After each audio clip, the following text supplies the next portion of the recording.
What do you do in the morning or 2 hours in the morning? That's a lot of time. Oh, if you can overcome myself at the beginning of the day, the rest of my day is easy, right? So you do spend 2 hours in the morning. I allow for 2 hours. Okay, I'll get up at 4 in the morning. I was up at 3. Okay, because I'm on the wrong time zone, right? But if you like the 4 a.m. slot, because my brain waves are just right, I don't have to work as hard. Yeah, my body's a little fatigued, but I'm between worlds. And so I just, my body's just a little tired. But I get up and do it.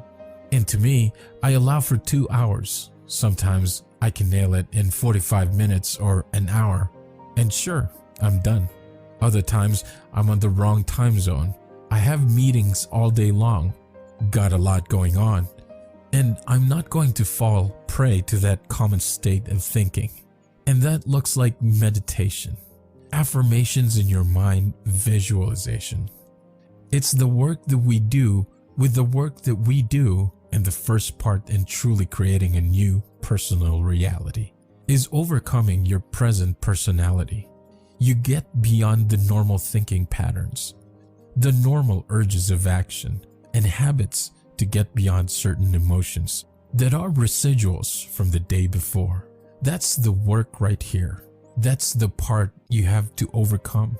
So some days you just kind of slip in, and the magic, because you've been practiced, like having a great golf game or a great tennis game or a great run or a great session of knitting.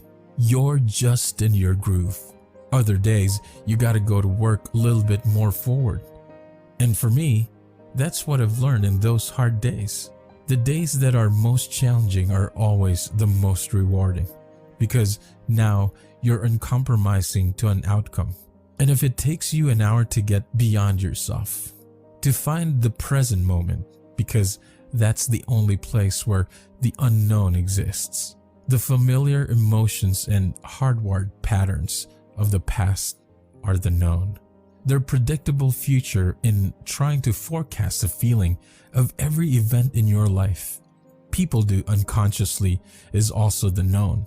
There's only one place where the unknown exists, and that's the present moment. So at the generous present moment, yeah, and I've just done it enough times that there are plenty of people in our work that have done it enough times to know when you're there and when you're not okay. And when you're not, it's very obvious because you've been there enough time. So you're separating your old story from yourself, and you're separating your focus on the future, and you're being present. It's just like hitting a tennis ball in the sweet spot. You lock into something that wholeness starts to happen. And now you're no longer creating from polarity or duality or opposites. People, they create when they see they don't have something. Whether, hey, nice suit, I want one of those in the right moment. I see that you have a nice suit, and I start thinking I want one of those. My brain naturally starts putting me in the equation. Next thing you know, I'm wearing your suit. Well, that's because we're wired to do that. So then we have this natural ability to create. The problem is, after you imagine that you open your eyes and you don't have it, people experience more or less, well, we're not that good yet. So then the act of practicing enough times and beginning to create the state in which you're so connected to the energy of your future. Think about this. You're so connected to the energy of your future, you're no longer looking for it or wanting it. You feel it's already happened. The moment you get upset in traffic, the moment you start judging a coworker, you just disconnected from the energy of your future. And now you're back to the energy of your past now. If you tell me it was that person that did it to you, I'd say to you, oh, you're back to the unconscious program of being a victim again.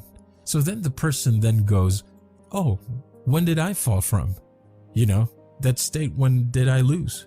And what happened at 3 o'clock today? The next time that happens, what can I do differently now?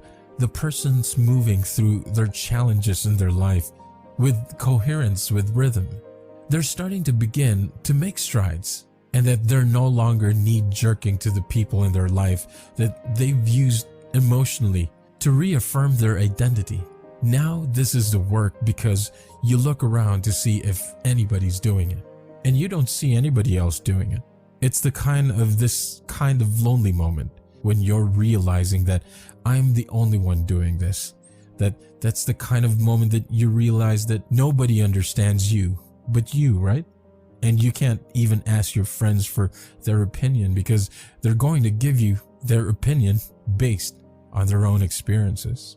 And that kind of moment where you have to draw in all your resources and begin to make up your mind. And I've interviewed hundreds and hundreds of people that have healed themselves from all kinds of health conditions. And one of the most important elements that I see over and over again, as the person said, I just got to this point in my life where I made up my mind.